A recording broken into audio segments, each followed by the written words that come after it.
দেখুন পুরোটা রোড আমি দেখাচ্ছি। ঢাকা শহরের যানজট শুরু হয়ে গেছে এখনই। ঈদের একটা যানজট থাকে, সেটা শুরু হয়ে গেছে। অনেকেই ঘরে ফিরতে শুরু করেছে, অনেকের ঈদের ছুটি শুরু হয়ে গেছে, আবার অনেকে আবার শনিবারে যাবে, আরও 2 দিন পরে যাবে।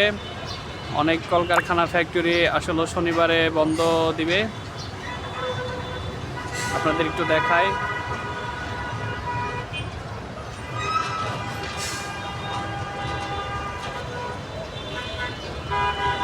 চারপাশটা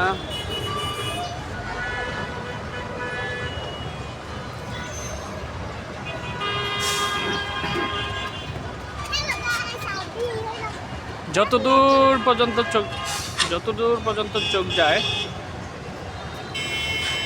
দেখুন শুধু গাড়ি আর গাড়ি। গাড়ির গতি খুবই কম, কারণ হচ্ছে প্রচুর গাড়ি রাস্তায়, রোডে। আমাদের এই রোডটাতে প্রচুর গাড়ি থাকে।